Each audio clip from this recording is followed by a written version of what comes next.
Hello and welcome back to another video. Today is a video I've been fucking trying to do, but college and shit, didn't have much time, wasn't really in the mood to do this kind of properly.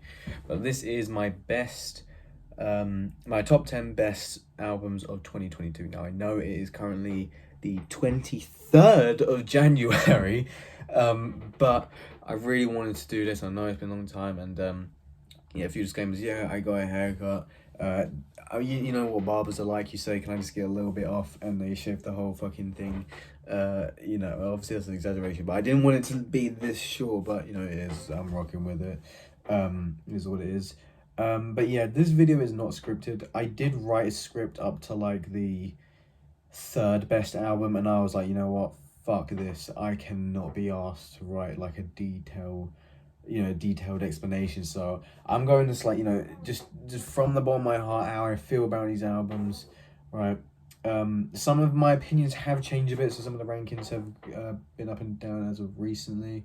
What else was obviously you're gonna go through some honorable mentions first. I'm looking at my computer here, just as just to go back and forth to remember what albums I ranked. But yeah, this is my opinion, okay? And I can't stress that enough because I know there are some albums, one in my honorable mentions, which a lot of people might think should be in my top 10, but they're not. So it is what it is, but they're still really, really good. They're just not in my top 10. And two, last year was fucking hectic. I mean, I had GCSEs. I moved homes, right? I went on holidays with my family and my best friend, right? That's like a good portion without music right now. I have college. I just done some, exams and shit, loads of coursework. So not all the albums I wanted to listen to are going to be on here. For example, the albums I really wanted to put on this list, if I had listened to them more, was like Red Veil's new album, Heroes and Villains by Metro Boomin, the Cheat Codes by Danger Mouse and Black Thought. I've listened to them once, but not enough. I didn't really have enough time to listen to them.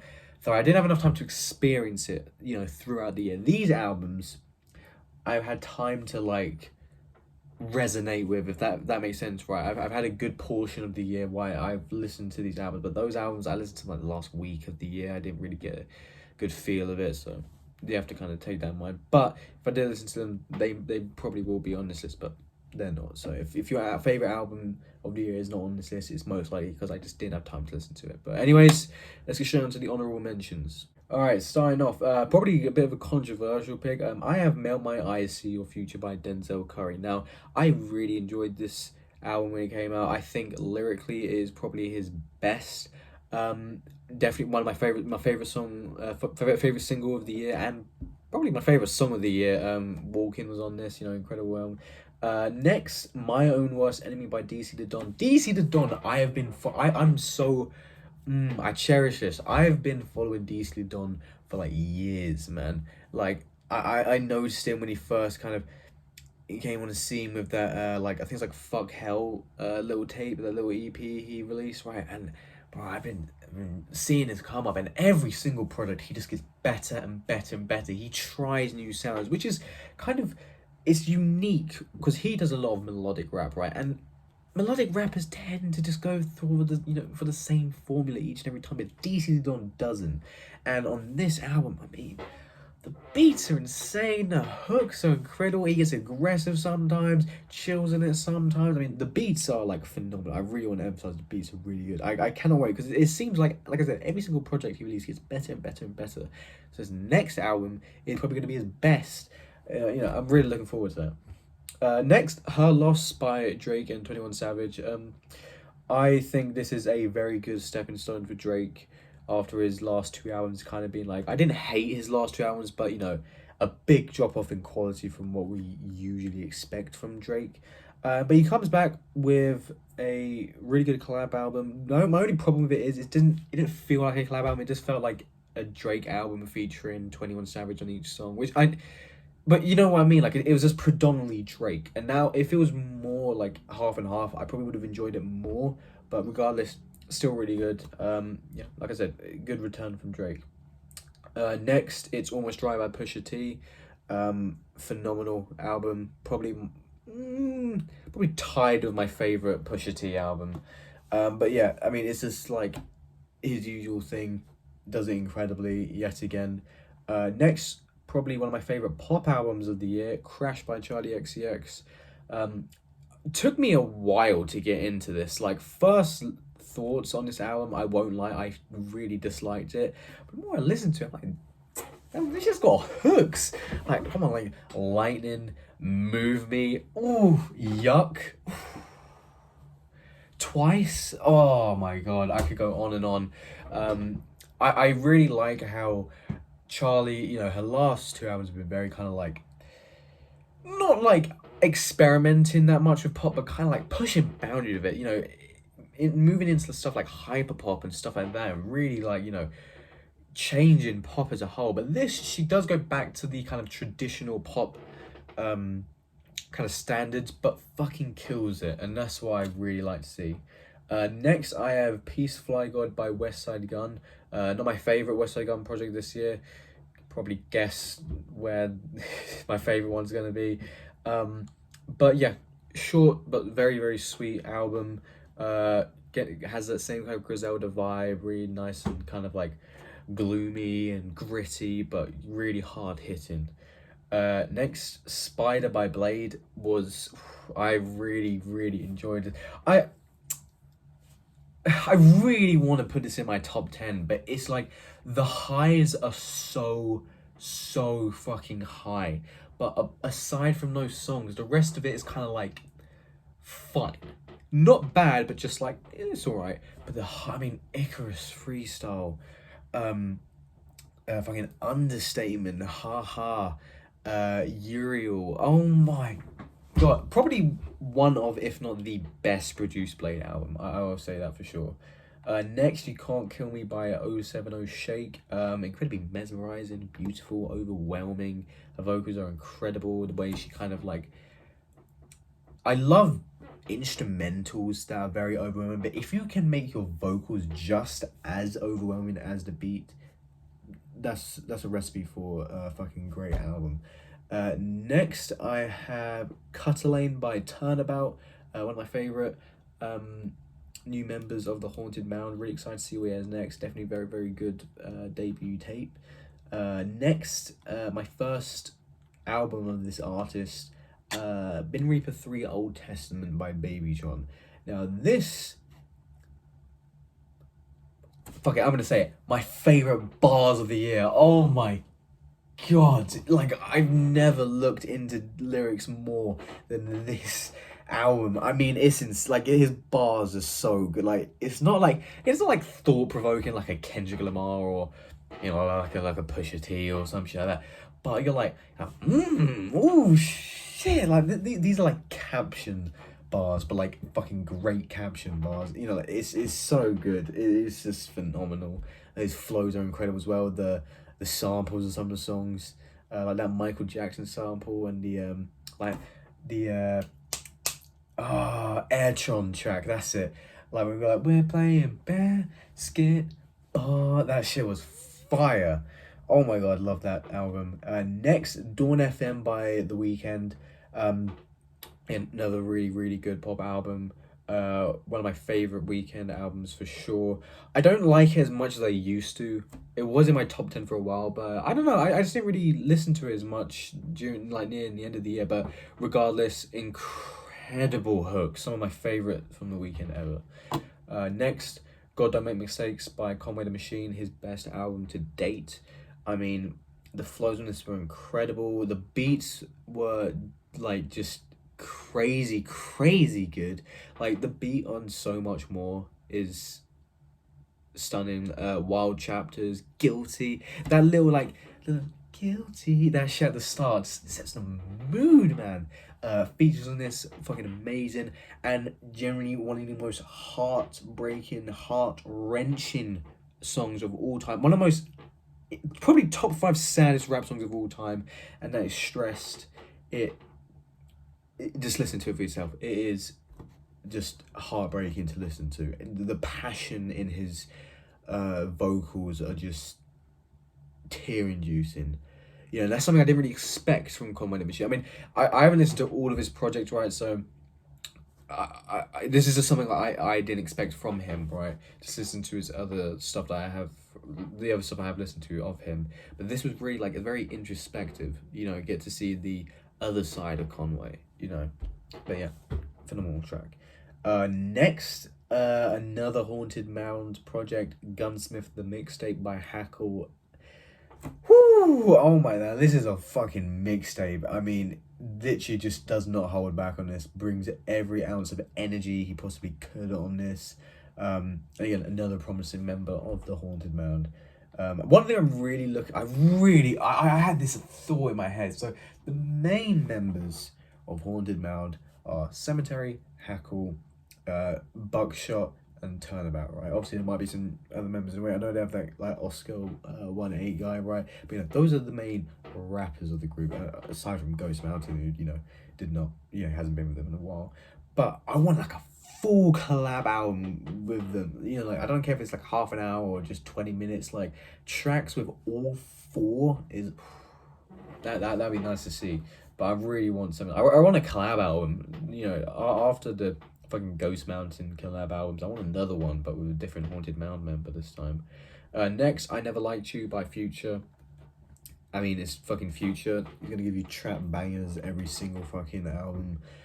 This was, you know, no different. I mean, just from the get-go of this album, it just like not on back. It just like every single song brings phenomenal energy. And yeah, definitely dropped down a bit. I really enjoyed this when I first listened to it, but to kind of like the songs I thought like the songs with like Drake and what's the other song? It's like another kind of like slow melodic sad kind of song but I don't really like him as much as I thought I did. Next, probably I wouldn't say like my album of the summer, but like definitely an album that really made me enjoy summer more, and that is The Inspection by Cochise. I mean, fun. This album is the embodiment of the word fun. You can just tell he's just fucking vibing on all these tracks. I mean, a huge step up from his his debut project. Man, I mean, it's just like the beats on this were incredible. Unique vocals as per usual. Funny bars, great features. I really wanted Chief Keef to be a lot better, but sadly, he didn't really live up to what I thought was going to be an amazing track. But, you know, aside from that, definitely recommend still. Next, really good comeback album from Joey Badass, and that is the album 2000. Again, you just kind of get so many waves of emotions, you know, times when you can like vibe and, you know, get hyped up and shit, and then you got songs like, you know, Survivor's Guilt, where you just can't help but just listen. You know, you just sit still and just like, damn, like this shit moving, you know what I mean? This shit moves you. You know, again, features in that also incredible. Next, Dragon New War Mountain, I Believe in You. That is the album made by Big Thief. Cozy, comfortable, heartwarming are the best words to describe this fucking album. It is like, I looked at it, it's like a 21 track album. Like, am I gonna enjoy this? Every single second of this album is beautiful. I mean, the kind of like thing that really reminded me of this was Fantastic Mr. Fox. That kind of vibe is that album. So yeah, highly recommend. If you like Fantastic Mr. Fox, that kind of vibe, you're gonna fucking love this album. Next, the last honorable mention, the one I really wanted to be in my top. I was in my top 10 for a while, but some albums came out, got pushed down. You know, it's a shame. And that is Losing Myself by Lil Shine. One of the few like projects where it's not sad by any means, but it's so like amazingly beautiful, if you know what I mean, that I just almost fucking cried at how amazing this was. Like those kind of songs, right? But it's just like, oh my god, it's so hard to describe. But man, I mean, the melodies on this were insane. Every track just starts exactly like that, you know, like it just gets you really like engulfed in every single track. It's just a melodic masterpiece. Just please, please, for the love of God, listen to this album. Right, now on to the top 10 albums. I'm not going to go into this in as much detail as I kind of wanted to with the script I made, but regardless, we're going to go through each and every album. Alright, and mixtape. Obviously, there's some mixtapes here. Starting off the number 10 spot, I have Burning Barn by Buckshot. When I first listened to this album, I kind of thought like, yeah, it's alright. Gave it like a, I don't know, strong 6 to a late 7 out of 10, right? It is a fucking strong 8. The hooks on this are amazing. Some of the best rap hooks ever of the year. That was a bit of an exaggeration, but I mean, what I really enjoy about Buckshot and what he brings on to bad, Cemetery brings that aggression to it, the craziness, the disturbing factor of Haunted Mountain, but Buckshot brings the melodies, man. I mean, Keep Out, that song, God, Long Walk Home, If I Had a Gun, oh my God, it's just like, flows are incredible. I think, I really like what he has to Haunted Man, because he doesn't bring that kind of like, aggressiveness on the song like Barn Owls, right? But man, it's just, what he does with the sound is incredible. I was just really shocked when I listened to it again. I really enjoy listening to this album. I still do to this day. I listen to pretty much a song from there every single day at this point. Number 9, another incredible comeback album, The Forever Story by J.A.D. Now, a lot of people would have this higher, and I understand, perfectly understand. I give this album like an 8 out of 10, right? And the reason why I don't have it as high as most people is just like, I really enjoyed it. Don't get me wrong, but it wasn't like a life-changing kind of thing, that I saw a lot of people kind of, seem to like describe it as. But I mean, like, look, J.A.D. with this album proves that he has some of, if not the best flows in rap. And every single song is like that. Again, the lyrics on this are just incredible, whether he's talking about, like family and passion for your family and shit, and to like a fucking street brawl with his family, it's just insane. Again, vibes on this are immaculate. Like, you couldn't describe, like, you can't put this album in one word, and I think that's what makes it so, like, that's what makes it stand out compared to a lot of other rap albums this year. Features on this were also phenomenal. I mean, J.A.D. just seemed to pick out like one of the greatest feature lists of the year as well. Just don't go that long without rap again.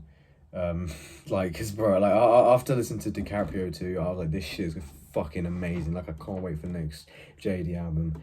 And what was it, like 3 years later? I don't want to experience that again. Pardon me. Sorry, I just had to re-record a bit. My iPhone storage just got like, it's got like a notification saying like I can't record shit because my iPhone storage is too much. So I just had to delete a bunch of videos and photos and that. But anyway, let's just continue. So number 8, I have Soul Sold Separately by Freddie Gibbs. Luxurious, glamorous, expensive, rich are the best words to describe this album. I mean, it just like, this album feels like something you can't touch, like a painting so expensive that, an air molecule from you going close to it is like harmful. You just have to admire it. You know what I mean? That is how I feel about this rap album. And that's just not from like the instrumental. I mean, Freddie Gibbs, just, even though everyone knows he's a great rapper, everyone knows he's one of the best in the game, it seems like he wants to prove it even more every single song. I mean, whether that's, again, kind of like, kind of getting you in the mood, just kind of, just sitting there to relax, kind of get calm, right? Especially with like the opening track, like it sets the mood for this album incredibly. Couldn't Be Done, I'm pretty sure that's what it's called, right? And then you get more into like songs that like, get you hyped up, like, like Pain and Strife and Zipper Bags, which was a phenomenal track. and Lobster Omelette, right? And then you get more like kind of introspective tracks, which I'm pretty is. Correct me if I'm wrong. Is a Grandma Stove? I think that's what it's called. You can correct me if I'm wrong. But yeah, it's like a whole range of songs on this album that any kind of like I would say any kind of emotion, but there's a lot of shit to feel from this album, and I really like what he did with some of the kind of secret features where he had guys like like Joe Rogan and Kevin Durant kind of like really getting into that like hotel concept of this album. I think it was like I don't know who voiced it. Fucking Jesus was on this. Someone playing Jesus. But yeah, really cool what he did with that. And yeah, really excited for any Freddie Gibbs album. But anyway, moving on, number 7. One of my favorite, probably. Yeah, looking at it now. Second favorite rap album of the year. Yeah, second favorite rap album of the year. 10 by Westside Gunn. Obviously, this is the 10th installment of the Hitler Wears Hermes series, and a phenomenal ending to the series as well, legendary series. And again, one ending, it is definitely one of the best in the series. I mean, this album was like, it just impressed me from the get-go. It's taken me a while to get into like Westside Gunn's music. I always kind of like, not like I really enjoyed his vocals, but something about him was just kind of like I always just felt like Conway was way better. But after listening to that album and the Peace Fly God album, I'm like, he's something else. I need to listen to more of his albums. But I'm like, this guy, Westside Gunn is, and after watching that Fantano interview, he's just someone to like, again, kind of a bit like Freddie Gibbs, someone to admire in the rap game, But what the two things I really enjoyed throughout this project was the instrumentals, because Westside Gunn, as well as pretty much every member in Griselda, obviously they do experiment with different sounds, but their main kind of thing, like I mentioned with the other Westside Gunn album, it's kind of like like moody, hard hitting kind of shit. But this is just like there's so many like fun beats, same kind of like hard hitting songs on there, especially on a song like the last song, right? There's like 8-minute banger, right? But then you also get like a trap song at the start, like there's so many cool ideas on there. And the second thing is the track list. I mean, yeah, looking at this was probably my favorite like feature list of the year.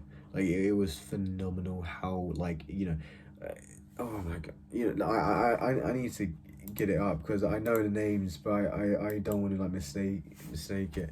But obviously, you get the main Griselda members, Conway and Benny the Butcher, and obviously associates with that, like Stove God Cooks and shit. But yeah, you get ASAP Rocky, Black Star, Raekwon, Ghostface Killer, Busta Rhymes was one of my favorite, if not my favorite feature. Run the Jewels, yeah, it's just the track list could not have been better, and I think they really made the album as good as it is, as well as obviously Westside Gunn. But I just thought it was such an incredible track list. Like the features he got on it was just it really blew my mind when I first listened to it. Incredible album.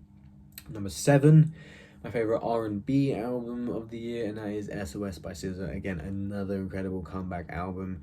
I mean, I was really worried because it's like a 20+ song album, and I'm like, oh shit, I always get very, no matter how good the artist is, if an album's like over like 19 and over 18 tracks, I'm always like, this could be really boring or amazing, right? And it was amazing. I mean, every single song was good, if not great, if not amazing. I mean, man, it's just incredible. I mean, SZA's vocals are just beautiful. I really enjoyed the little rap segment, like the smoking on my X back, I think it was. Let me quickly check that. I think that's what it's called. The like little like a minute and a half rap. Yeah, smoking on my X back, right? Yeah, that shit was a banger.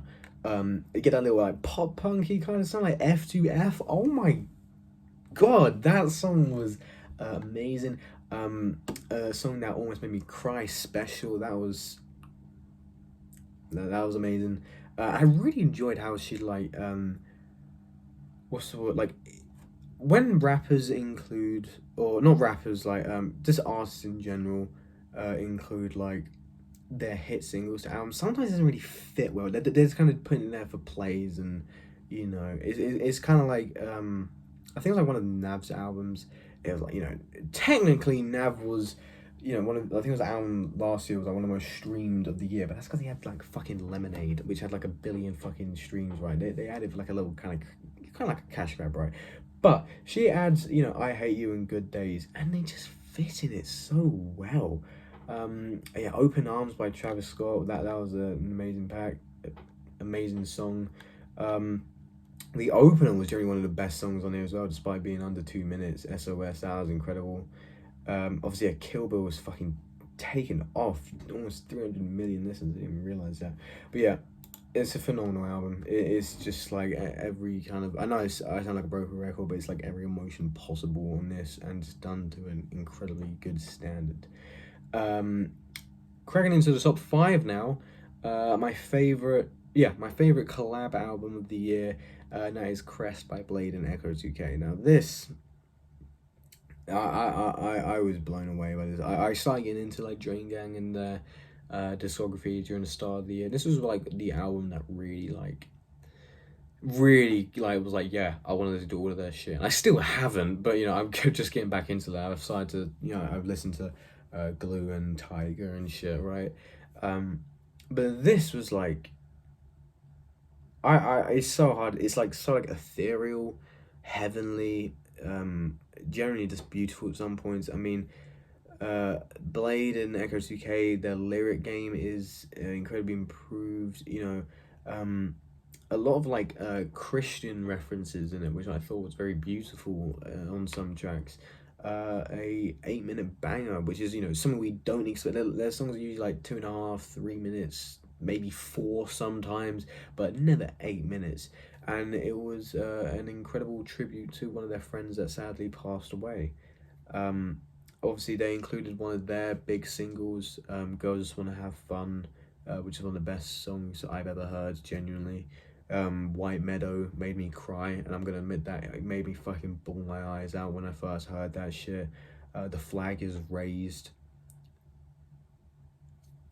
I can't express how much I love that song as well.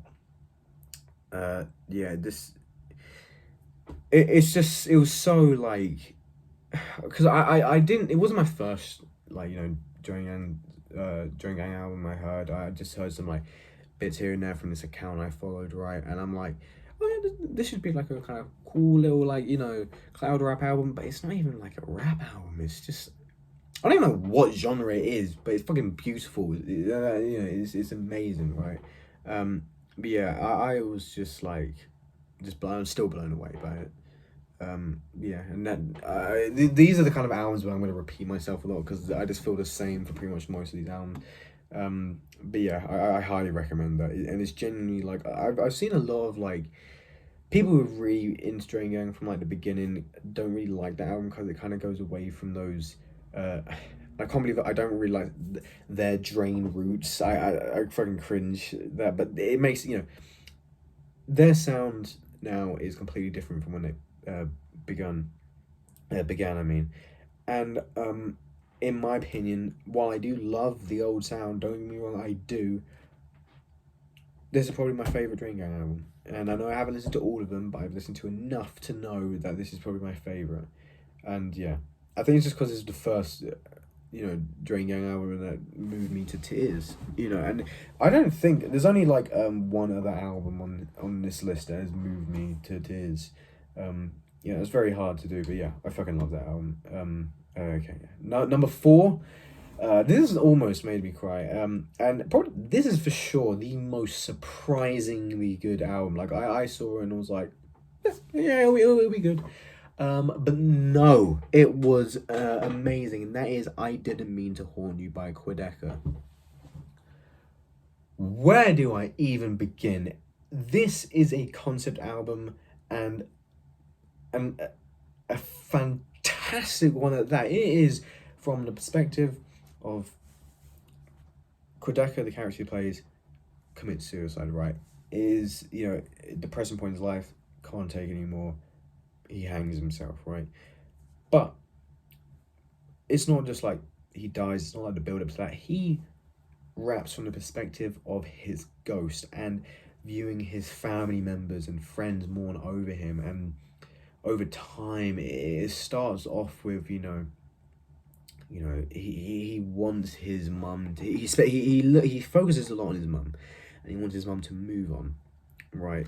He's kind of like, he understands it's a sad situation, but he doesn't want to see his mum in that kind of, tragic state as a mother would be if their son were to, do such a thing like that.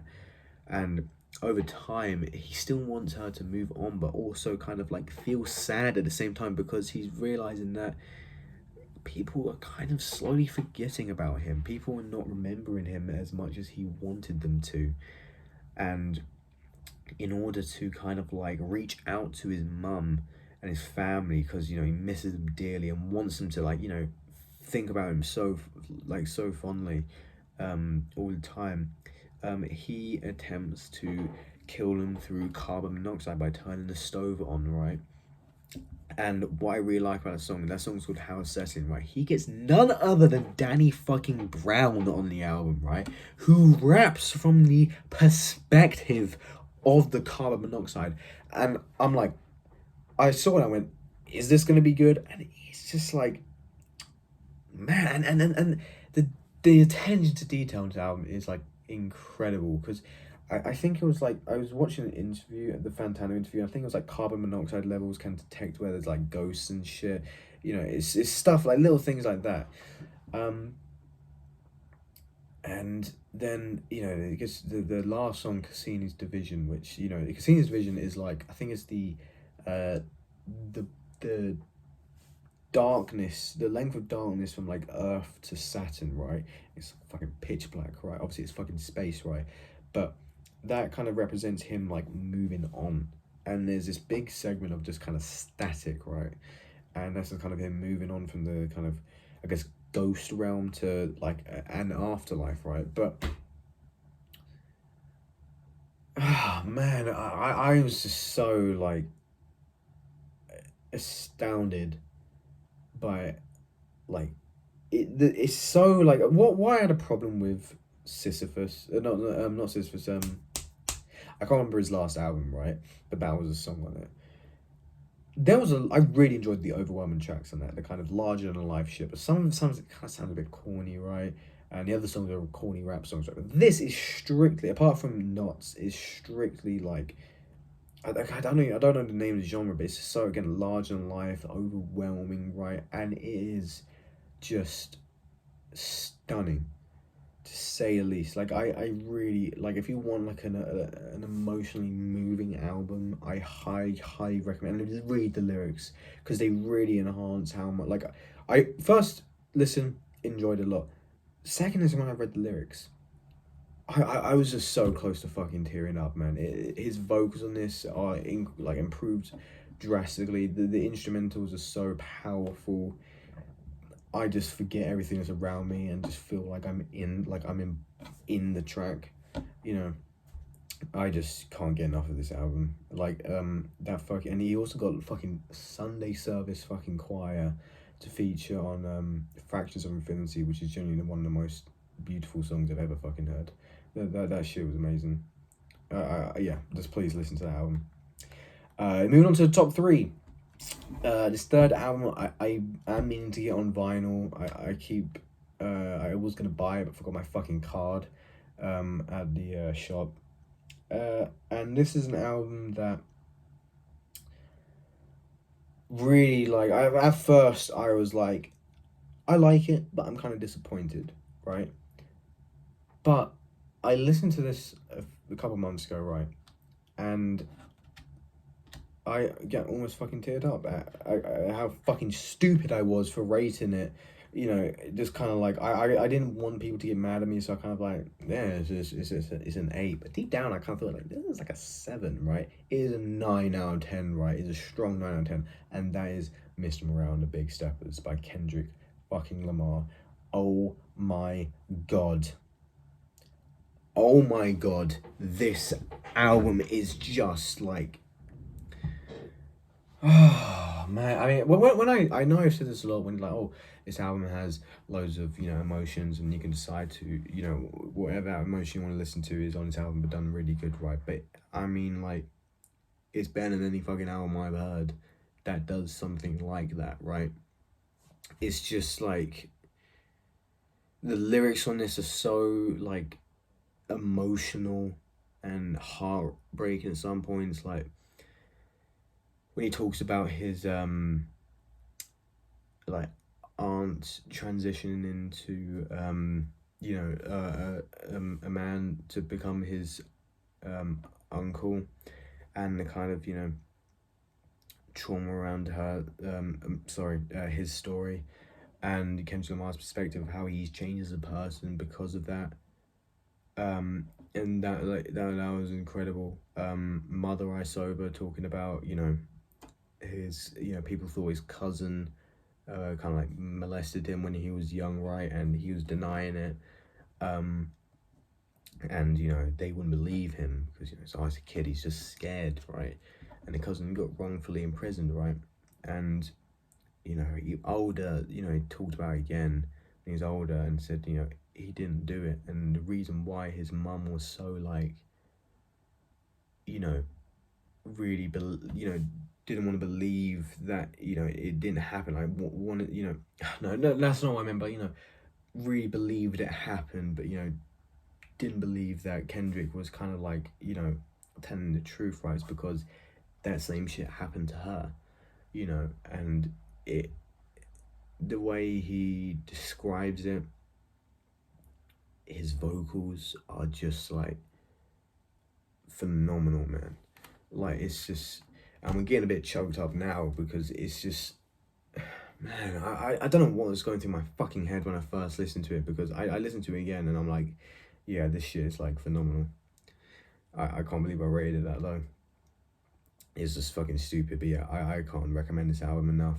I mean, there's not just sad songs, there's fucking amazingly good, like, rap songs like N95 and Silent Hill, which, I mean, I'm pretty sure, I don't want to fuck this up. Yeah, Silent Hill with Kodak Black. Kodak Black, you could argue, did just as good, if not better, than Kendrick Lamar. I'm fucking saying it. He fucking killed it on that track, right? But yeah, this album is just like, I mean, Father Time as well. Oh, Sampha. Yeah, I am like blown away. I don't want to keep using that word, but it's like, I'm just so like impressed with like every single time I listen to a song on here. Yeah, just fucking love this album.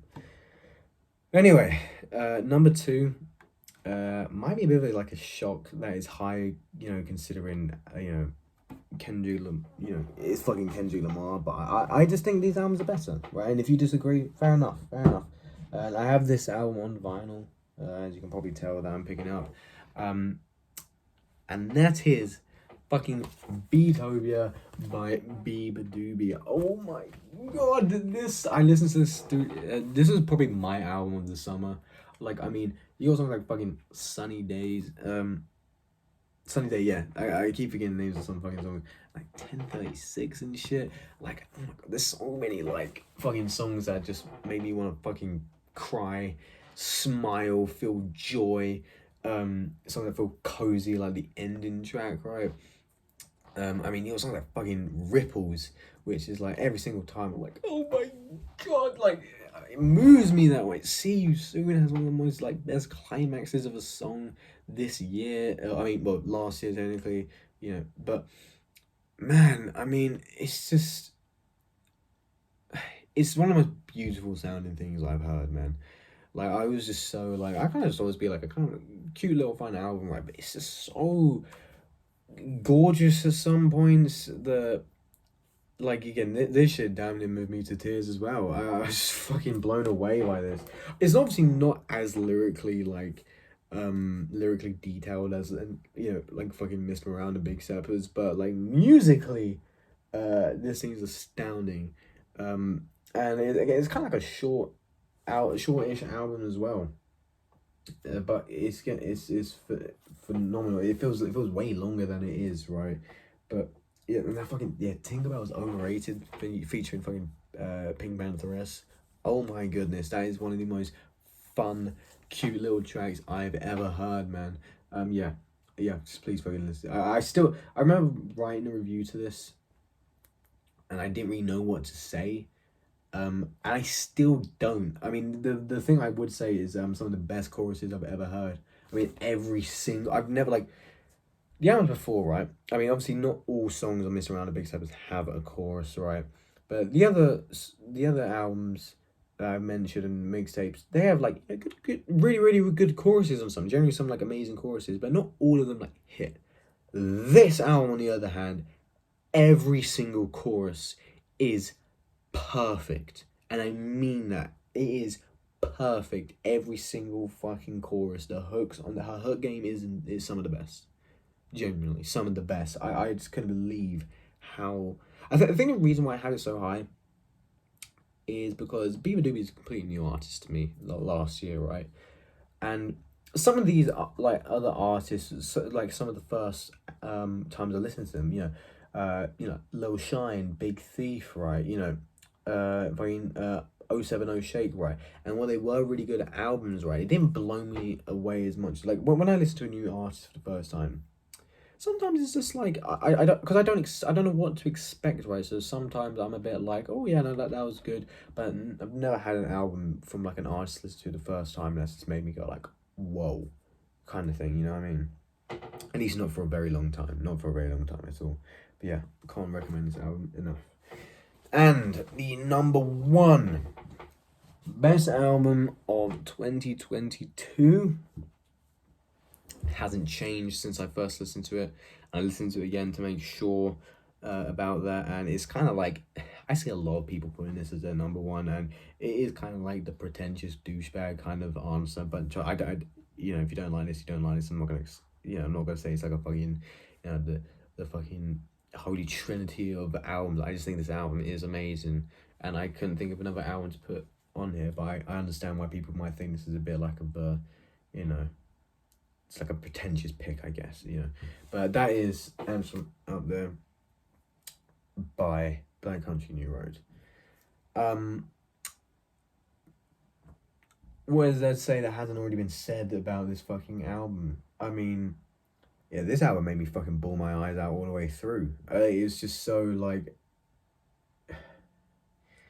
it's so hard to like describe this album, but it's just like the instrumentals on this are some of the best I've ever heard. It's so like the attention to detail is amazing. There's so much thought put into the instrumental. Like if this was an instrumental album alone, it'd still be the best album of the year. That is how good it is, because there's so many different instruments, and like when they clash together, it's like, especially on a song like Holden, right? You got like pianos, like violins, like trumpets and shit, guitars, drums, so many different instruments, and they make some of the most beautiful sounding things I've ever heard. And Isaac Wood's vocals are so unique and so incredibly powerful. It feels like he's tearing up on some tracks, that kind of passion, that really heartfelt kind of passion on some of the songs are just so like, it's something I've never heard before. But what I really, really enjoy about this album is a lot of it's about love, right? And more like heartbreak and, being codependent from like a love. And while I never usually have an album like ranked like really, really high, unless it's like incredible about love, right? Because even though like, look, Olivia Rodrigo's album 2021, right, I still really like, right? But it's corny, right? It's that corny kind of a love, those lovey-dovey lyrics. But this is love songs I've never ever heard. It is so like oh my god kind of thing, you know. Like a song like yeah, Bread Song, for example, right? Uses like breadcrumbs as an example of the girl being fucking uncomfortable around you in their own bed, you know. You got songs like The Place Where Inside the Blade, where you know he's dreaming of, like, you know, the partner that he's kind of slowly detaching away from him. He's dreaming like the perfect kind of life, you know. And then you get to start the chorus where it's, you know, good morning, right? He fucking wakes up from the dream. It's not real. Fucking, he's heartbroken and shit, devastated, and I'm devastated too. I'm fucking bawling my eyes out every single time I listen to that song. Yeah, I mean, it's just, yeah, Concord as well. Yeah, they used Concord. You know, Concord, I think it was like a failed experiment by the British and French. It's supposed to be like a fucking really fast, like, plane or some shit like that, right? And it failed horribly, right? But they didn't let go of it. They wanted to, like, no, they held this thing to such a high kind of like praise that they just couldn't accept that it was all going wrong, and just wanted it to work, right? Which is exactly, it's like a metaphor for the relationship in this album, right?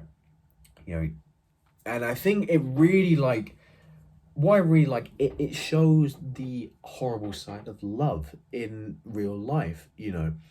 And it's a lot of problems that, like, resonate with a lot of society nowadays, which is being alone. Some people can't accept being alone. They have to be with someone, and even if they are, like, you know, the tail end of the relationship and they know they don't love each other, the fear of being alone overwhelms them so much to the point that they'd rather be with someone they don't like than with no one. And I think that is exactly what this album represents. But near the end of the album, it's, you know, in the lyrics you can see that, you know, Isaac Wood is getting better as a person, right? In, you know, in the character of this kind of album. But yeah, yeah, this album is the closest thing to a 10 out of 10 coming out this year. It's not a 10 for me, but it's an incredibly strong 9. The only thing holding this back is the end of Snow Globes, and that's really it. But yeah, I fucking love this album. And that does it for, I'm surprised without a script that I managed to go on for this long. I probably should have done a script because I kind of fucking waffled on a lot of the times. But yeah, I hope you enjoyed this video, and I hope you listen to those albums as well. And yeah, that's all I really have to say. I'm not doing reviews anymore. Can't be asked to do that fucking shit. But what I will be doing is end of month recaps. Right, I kind of like, I thought that idea a few weeks ago, and kind of thought, you know, every album I listen to, just go over them really shortly without a script. Right, I just don't have the time and the effort and motivation to do that kind of shit anymore. Obviously, I'm gonna still do end of year lists and stuff like that, but going like in depth in an album is something I just don't have the passion for anymore. I won't lie, as much as I would like, unless it's like, if there's like a 10 out of 10 album, I might, you know, if there's an album that truly like fucking like, you know, like changes my life type shit, I will do a review on it, maybe. Or if there's like a fucking crazy collab, I don't know what it would be, but maybe like, I don't know, fucking like,